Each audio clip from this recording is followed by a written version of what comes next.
lesson, because the more enjoyable something is in this material world, the more you suffer. Haribo, isn't that nice? If you get a little enjoyment, you get a little suffering. If you get more enjoyment, you get more suffering. So in proportion to the enjoyment, you get that amount of suffering. But in sex life, you get all the suffering combined together in a package, full-blown, with stamped labels by the material energy that this is guaranteed and money back guaranteed if you don't get all the suffering that I say you should. So this is sex life is the worst form of suffering. Abortion, contraceptive, that which breaks the laws of God. Contraception is breaking the laws of God, because God allows a particular living entity to enter into the semen of a man, and that living entity is destined to take birth. You block that, you actually commit a great sin. So that's just by adding contraceptive, that is a form of blockage, or it's a form of sin.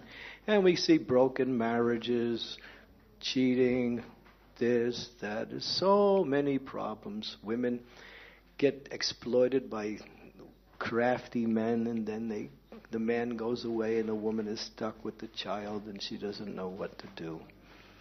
So this happens all the time, all because of this, what we call adiras, this sex life. Prabhupada said we should discuss sex life every day in our classes. Isn't that nice? We don't really talk about it so much because everyone, we shouldn't talk about that stuff, That's on the side. But Prabhupada said if you don't talk about it and explain the understanding of how this particular activity in this world binds the living entity more than anything else, then your spiritual life will go very, very weak. And then we internalize all these ideas and we feel like it's okay. But it's not.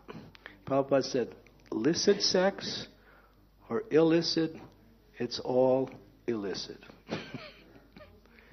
So even within marriage, it says, Krishna says, Bharatas, what is it? Kamo Bharatas Sosmi. In the Bhagavad Gita, Krishna says, I am that sex life which is not contrary to religious principles. Krishna says that by following religious principles and with the idea of conceiving a child in a holy type of atmosphere, with consummation of the mind and the heart of the husband and wife before the act is performed, that consciousness brings about what we say, a good soul. And that is a great service. But outside of that, it's all Maya, or illicit. And the problem is very strong. Sometimes we ask, maybe we don't ask, but anyway, I'll make the point. The pleasure element of sex life, why is it in that particular spot in the body? It could have been your finger, could have been on your head, your elbow, but it's in a particular place. Why? Prabhupada says the demigods arranged it that way, and so because people will not have children. So in order to bring about the souls into the world so they could experience their karma and then go through their karma, it's put in that particular place in the body so people think, this is going to be fun. But then what happens?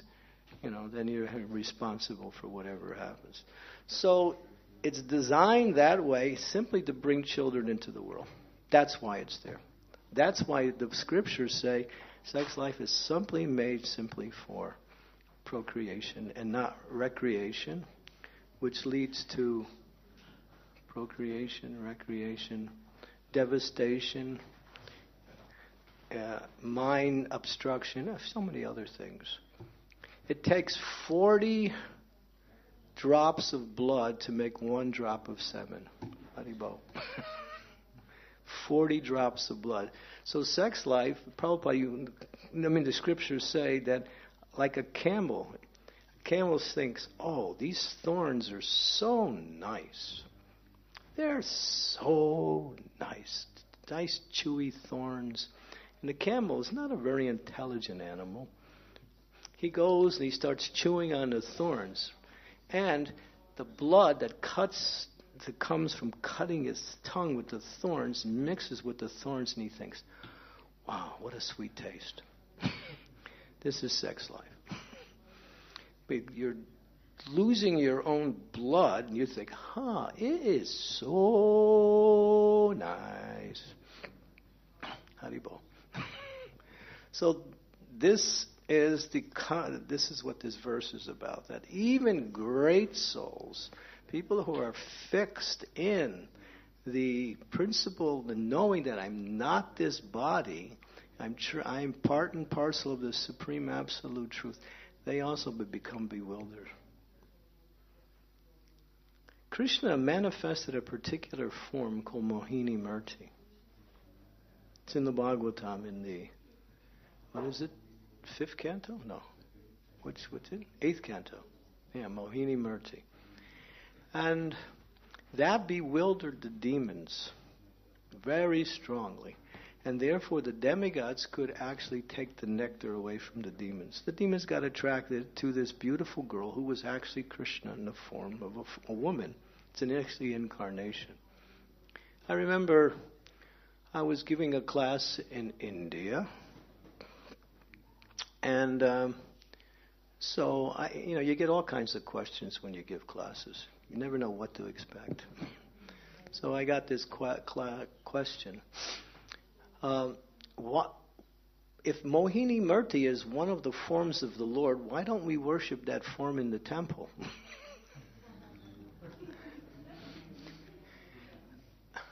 Think about the answer. So, how many brahmacharis would be left after we had that? So that was my answer. So, this Mohini Murti manifestation of Krishna was so bewildering, and Lord Shiva, he heard about this. He didn't see it. He heard about it from others. He wanted to see that form of the Lord. And he came to the Lord and he prayed to the Lord, please show me that form that bewildered all the demons. The Lord said, you don't want to see that form. You just don't want to see it. But he was determined. And he's asutos. He is so dhira that his wife, Parvati, she worships his genitals and performs puja to it. He is not affected. He stays fixed in consciousness. That's how strong his mind is. But now he wants to see that Mohini Murti form. Krishna says, you're asking for it. And now it's Krishna. It's not just an ordinary lady. It's Krishna. So Krishna takes this form, and she's like playing with this ball. And she's got, she's showing all her bodily gestures right in the area of Shiva. And Shiva says, what is this? Oh, yes, my prayers have come true. So he's seeing this beautiful lady, and all of a sudden something slips from her body, and something is exposed that shouldn't have been. And he's like, whoa. Finally, she's smiling at him, and then he's looking. And she goes running. And then Shiva starts chasing her. And she's smiling. And there's a group of sages. They're all Shivites, and they're sitting there worshiping Shiva. And so they see this girl running past, and then they see their worshipful deity chasing him. And the sages were thinking, is that our worshipful Lord? What happened to him? And then at one point, he lost his energy. And then he came to his senses. He came to his senses, and then he offered beautiful prayers. My Lord, your material energy is so powerful, so bewildering. No one could withstand that material energy. Prabhupada's making this point here. He's not saying, the scripture's not saying, but this is what this verse is about. The personification of attraction to the material energy is the man's attraction to a woman and a woman's attraction to a man. That is the power. You break that, you break all material desires. Does everyone want to break it? Raise your hand. Don't raise your hand. If you can break that, you break all the material desires. But it's not easy. It is not easy. Great souls, sannyasis, tapasis, they all fall down at one time or other. Look at Vishwamitra Muni. He was so determined. He was a Kshatriya. He wanted to become a Brahmin because he knew Brahma Tejas was greater than with Kshatriya Tejas. He was defeated by a Brahmin, Vishwamitra Muni. Vashishta Muni defeated Vishwamitra Muni. So now he wants to have that power of the Brahmins because he knows it's better than the Kshatriyas. So he sits with fires, 7 fires all around him in the middle of the hot summer when the sun is beating down. And then he stays there the whole summer, and when the winter time comes, he goes into the lake in freezing cold water, and he's meditating up to his neck in ice cold water in the middle of the winter time. He's doing this, thinking I will get so much power and I'll be Brahma Tejas and then I can be the best. He always wanted to be the best. That was Vishwamitra Muni. But Indra's saying, what is this guy trying to do? Take my position? He can't do that. So he sends a society girl, Menaka. Society girls means these girls in the heavenly planets that dance and sing for the pleasure of the royal demigods. They are entertainers, they are very beautiful, they are very charming, they are like goddesses. And so the best of all the entertainers was Menaka. And so Indra was thinking, and it says that if you become really fixed, this is for brahmacharis now, you can all listen to this. If you become really determined to become Krishna conscious, not Krishna, but Indra will send your old girlfriend back and show, and just to remind you what it was like in the old days again. It happens. It happened to me. I was out on Sankirtan and I saw my old girlfriend from about 25 years ago. I said, oh my God, what's happening here? But then I remembered, it says that when you become determined to stay fixed in renunciation, the demigods, they don't like that because they think you're trying to take your position. And so they send all these nice little girls and smiles, and maybe your old girlfriend, she reminds you what it was like in the old days. And so he was really upset, so he sends Menaka. Menaka doesn't say anything. She's got her little ankle bells, and she's tinkling along.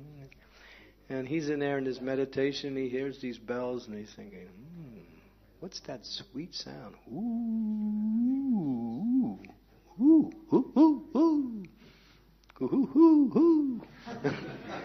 When you fall in love, it's kind of, you make all these weird sounds, you know. You never know what's going to happen next.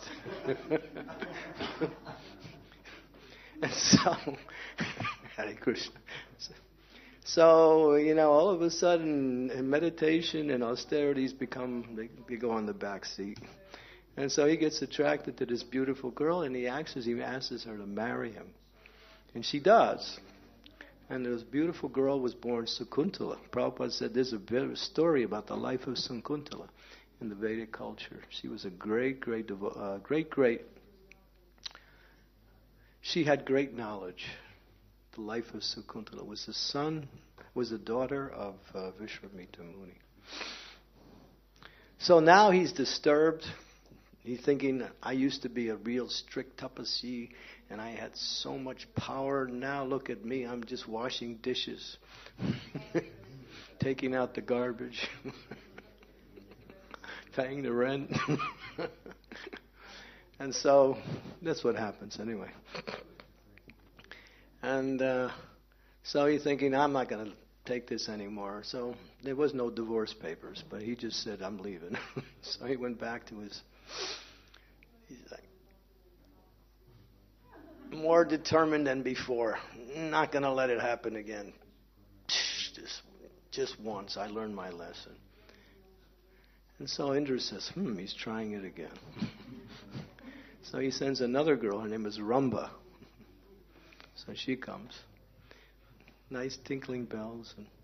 And he's thinking, it's Indra again. He's trying to get me. It's not going to happen. Not this time. I'm not going to listen to that tinkling. I hear it, but I don't want to hear it. So this time he gets agitated. And he gets so agitated, he decides to get rid of Rumba. So he's got power now because he's been forming austerities for many years again. This is after a few years. So he looks at her with a fiery glance, and he has his power, and fire comes out, and he turns her into a fire sacrifice. She's just a bunch of ashes. Burnt her to crisp. Well done. Overdone. She was finished. But as soon as he did that, what happened? He lost all his powers. Why? Attraction, aversion is the opposite side of attraction. You can't be attracted without being averse, and you can't be averse without being attracted. So where do you go? You have to go to the transcendental platform. Therefore, one who is fixed on the lotus feet of the Lord is free from attraction and aversion. There's only one way to conquer this adiras of the material world, sex desire. You can only do it when your love for Krishna is stronger than anything else. There's no other way. And then Krishna will protect you. There's no other way. Because it's powerful. Just like I remember in New Vrindavan, and New Vrindavan was a potpourri of so many interesting things that happened. If you study the life of New Vrindavan, you wonder if it was ISKCON or not, or some movie. We have our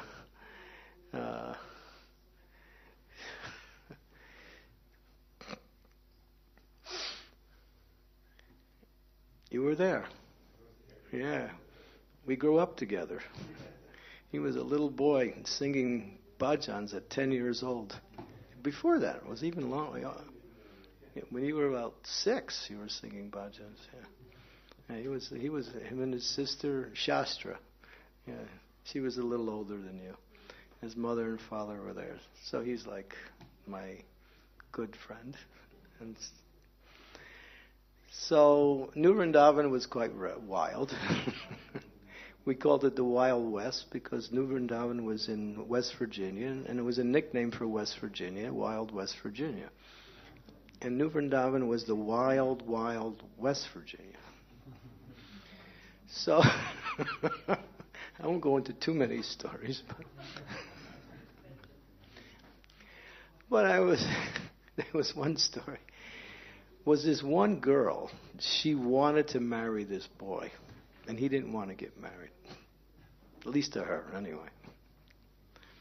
And so, and she used to go in front of the deities and pray every day. I want him.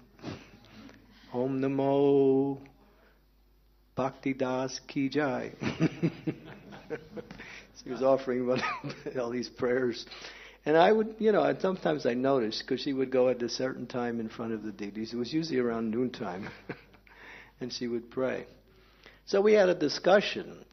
If a lady wants a man, if a lady wants a brahmachari, and the brahmachari wants to stay brahmachari, and Krishna fulfills all desires, who wins?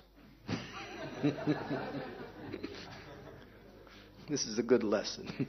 This is the whole purport of this class. And so the answer is, and it's very Shastric, that if the girl's desire is stronger than the man's, she wins. If his desire is stronger than hers, he wins. So Krishna will fulfill the strongest desire. So this is a good lesson. So be careful. Keep your desire for Krishna very strong, and then you're safe. Yeah, there was so many adventures like that. I remember there was this other devotee. He was the temple commander. I won't mention his name. Should I mention his name? Actually, it starts with a P.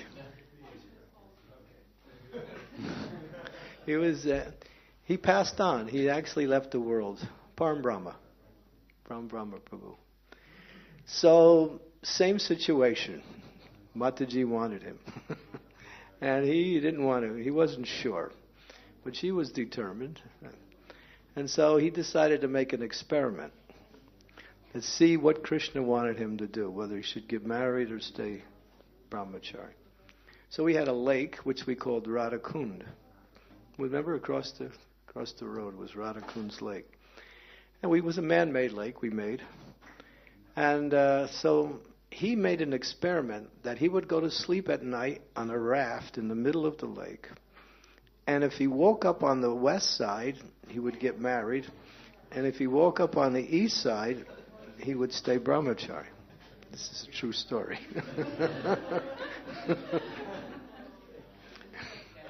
And so he went to sleep at his regular time.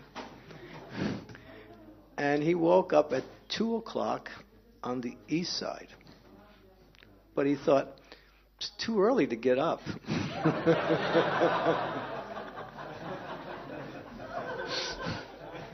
So you can figure out what happened after that. You can ask Maharaj about this one. He went back to sleep, and it was the west side at 4. So that's when. So he surrendered. I think there might have been a little desire to wake up on the west side, but he wanted to be a little neutral about coming to the conclusion. So this is the whole program. Prabhupada says the material world, when Brahmananda came, the Brahmananda, a glorious devotee, he just recently left his body about 2 years ago in Vrindavan, served Prabhupada so nicely. He loved Prabhupada so much and did so much to spread Krishna consciousness around the world. Wonderful devotee.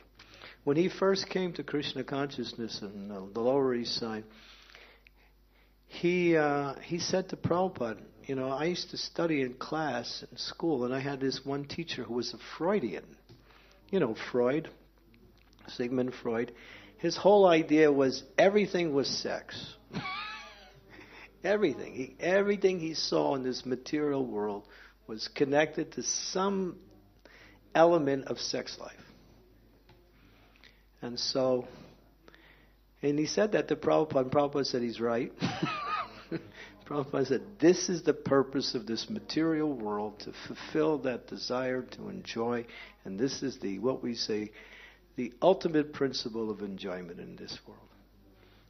But because it's the ultimate happiness, it's also the ultimate misery. So, therefore, one should be very careful to keep your mind fixed on the lotus feet of the Lord. You might say, well, I'm married. How can I not look at my wife? That's not the idea. You should not see your wife as an object of enjoyment. You should not see your husband as an object of enjoyment. You see your wife or your husband as an object of service.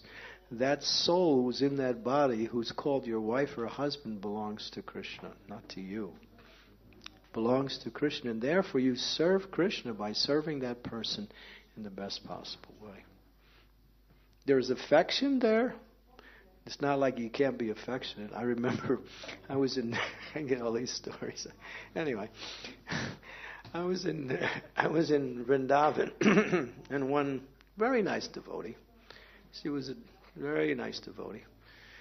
She said, Maharaj, I got to talk to you. I get this all the time. Maharaj, I got to talk to you. Okay, emergency. Okay, let's talk. I got married. I've been married for about 6 months.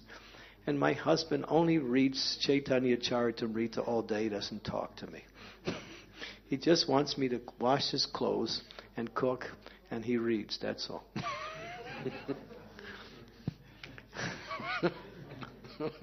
She's asking me.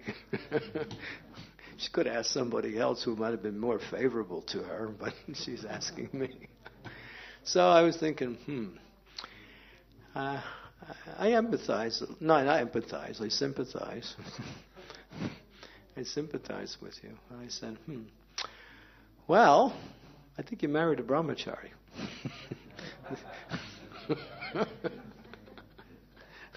Or a scholar. He just wasn't interested in anything. He just thought, I need somebody to wash clothes and cook because I want to read.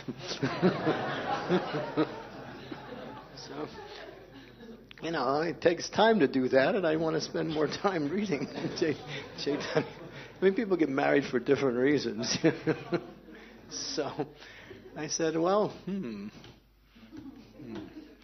I got a little stuck on this answer. I said, well, try to help him a little. Try to remind him that you're there for a little bit more than that. So I couldn't give her really anything what could I say? So she came back to me about, I think it was a few months later, she said, it's all over. It's finished. And so somehow he kept reading and she just kept moving. So that was the end of that. But that's not the purpose. If you're going to get married, you have to fulfill your duties as a responsible householder. Whether you're a brahmachari or householder, grihastha or sannyasi, there is rules and regulations and requirements one has to fulfill. In relationship, especially in grihastha life, there's responsibilities to each other. But the main responsibility is to keep Krishna in the center. And that's the main responsibility. Sex life is not enjoyable. It leads to great suffering. The highest form of pleasure is Brahma Sokyam. Sex life seems like it's pleasurable because people are, if you're hungry, then food is something you need because it fulfills that need for hunger. But if you're lusty, then sex seems like that is what I need to fulfill this desire. But get rid of lust and then there's no need. Well, how to get rid of lust? It's not so easy to get rid of it. Therefore, what is lust anyway? Lust is simply love of Krishna directed away from Krishna.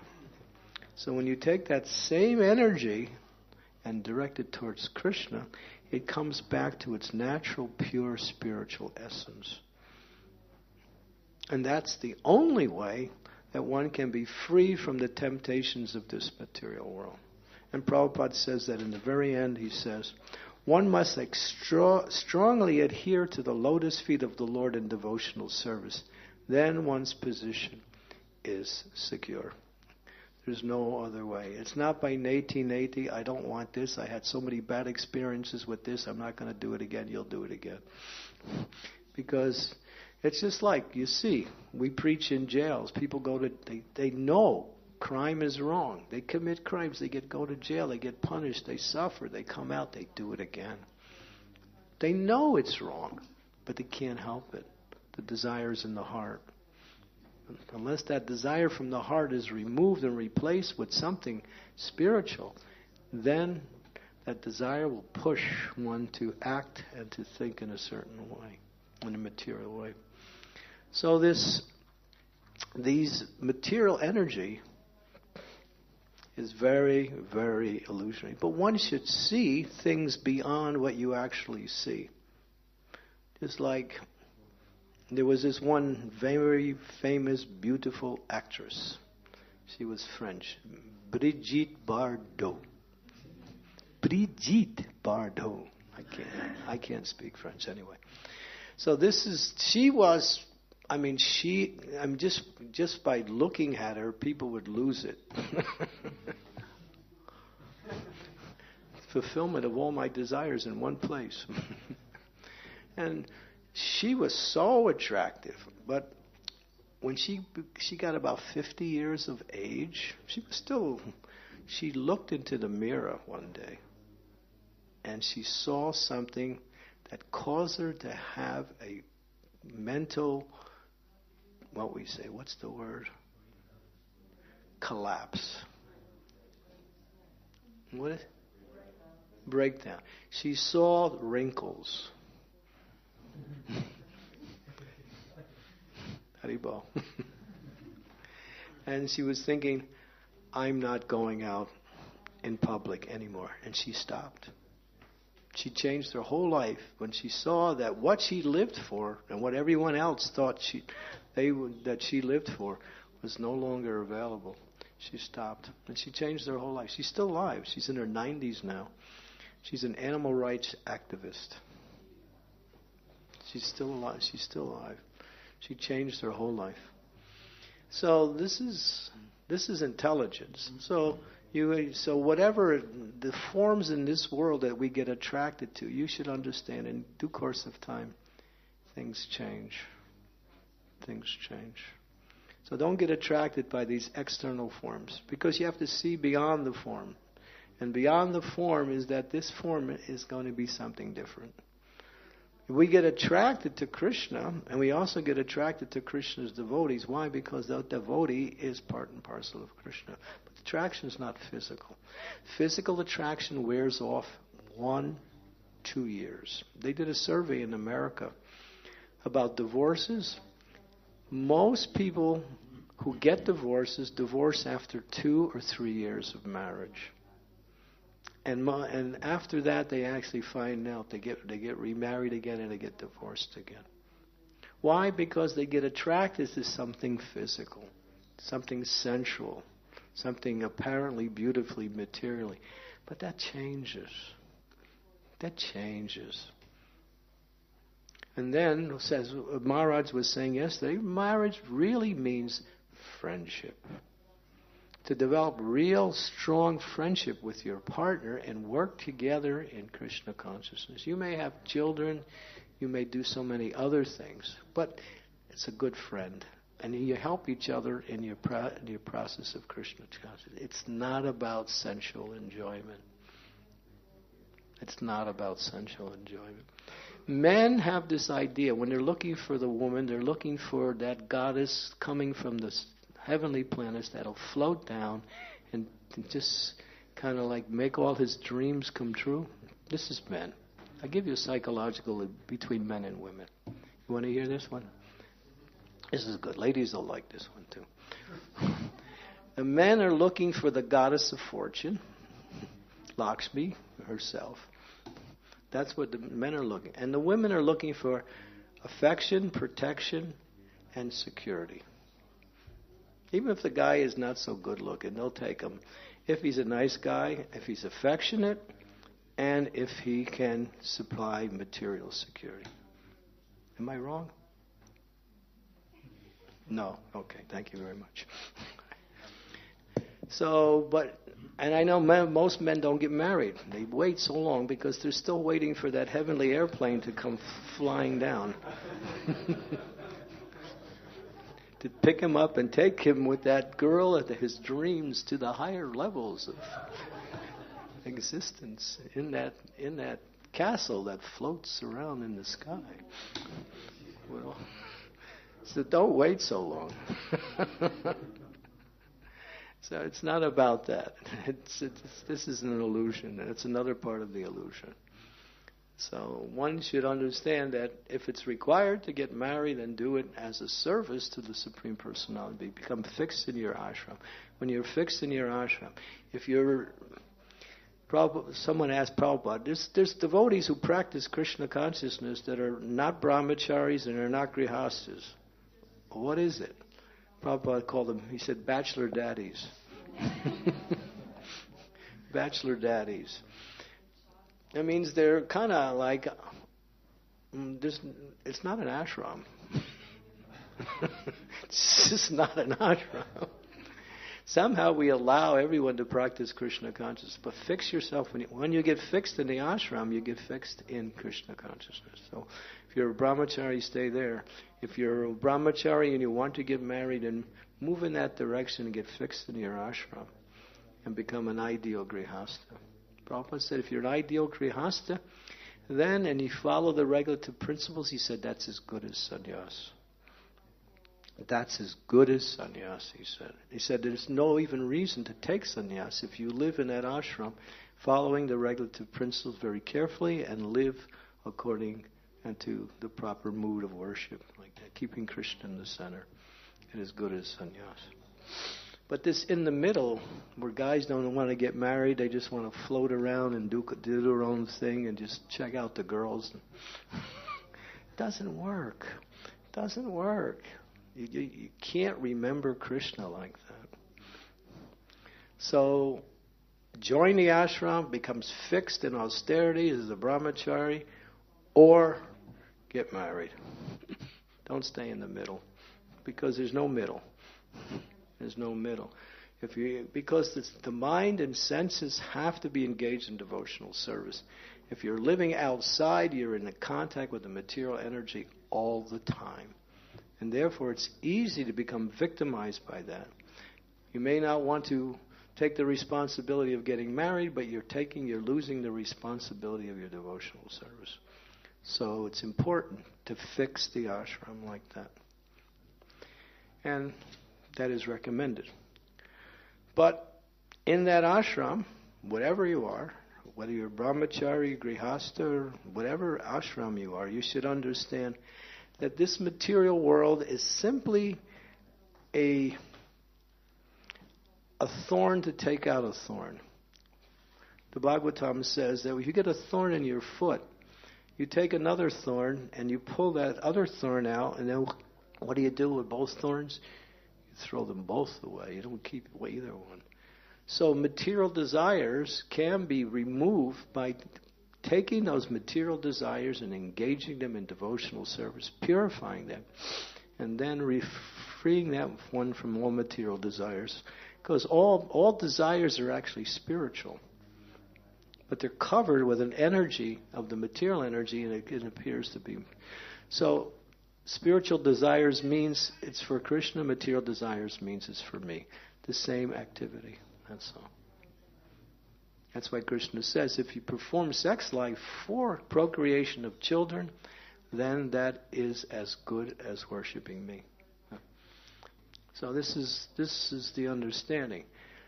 But we have to understand that this material world is very bewildering, and this is the whole thing. Even great souls become victimized by this material world and forget that this material world is temporary, and they forget their position.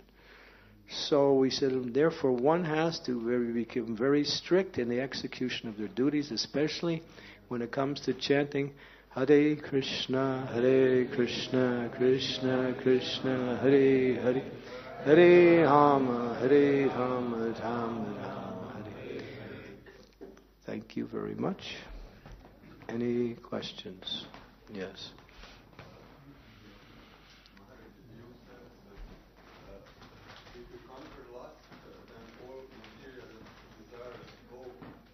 You said something like if you conquer lust, then all other material desires go. You get rid of them also. There are people who don't like sex life, but they're still affected by lust. I wanted to ask you, what about if somebody still pursues this subtle, being honored and things like that. So it's understood, and this is Shastra, that when you see a weed on the grass, you take your weed cutter and you may cut it, but the root is still there. That's the subtle part. So when you're practicing Krishna consciousness, no illicit sex, no intoxication, no gambling, no meeting. We can, all right. But then the subtle desires are: I want to be recognized, I want to be positioned, I like honor, I want some prestige. These are the subtle desires. If you don't get rid of the subtle desires by becoming more and more fixed in your devotional service, then the gross desires can come back again. Just like when you cut the gross ones off, the weed still stays in the basis of the weed. The root is still in the ground. It'll grow back again. So therefore, in order to get rid of lust, one has to get rid of the subtle aspects of it too. Profit, adoration, and distinction. So behind those subtle is actually this desire to unite, gross desire to unite with opposite sex. So if we see that somebody is pursuing honor, so we can deduce he's still somebody, there is hiding gross desire inside. Yeah, but don't judge other people. It's better not, because you might be wrong, and if you're wrong, it's an offense. And even if you're right, it's an offense. Don't try to see other people's. Try to work on yourself. Because we work on ourselves, then we'll always be in the mood of service instead of in the mood of calculating everybody else's problems. But that's true. That's true. That's true. That if one is pursuing profit, adoration, and distinction, position, prestige, or something, that means the sex desire is still there, but it's in a subtle form. That's all. It's in the subtle form. Every material desire has a gross form and a subtle form. Gross aspect to it and a subtle aspect to it. Can I one more question? Yeah, and when you practice devotional service, you think, oh, well, I got rid of all these external, the gross things, but you don't see the subtle things. And if you don't recognize them and work on to get rid of them, then the gross things may again return. You see that sometimes great devotees who are very powerful preachers become, again, they fall down, all the way down, way down, because they haven't got rid of those subtle desires. In 16.8, Krishna says about this demoniac nature, about people who describe the reason why this world exists. He says that they say that it has no other reason but lust. But lust. Yeah. And it is, and he says that, and now. But Prabhupada said the same thing, but it has one more reason, probably. He's describing that people with demoniac nature see it like that, but it is like that. That's what it is. They think, they think sex life is the success in life. But that's the demons. We're not talking about demons so much in this class. We're talking about devotees who are struggling with these different elements of material attachment. Just like, what's the difference between a man's lust and a woman's lust? I asked a very prestigious woman. No, I didn't ask. I happened to be there in a conversation when some devotee asked this very advanced lady in our... It's Urmila, Mother Urmila. She's fixed. She says a woman's lust and a man's lust is different. Man's lust mostly centers around sex life. A woman's lust centers around so many other things. She wants a nice house. She wants so many clothes, so many saris, so many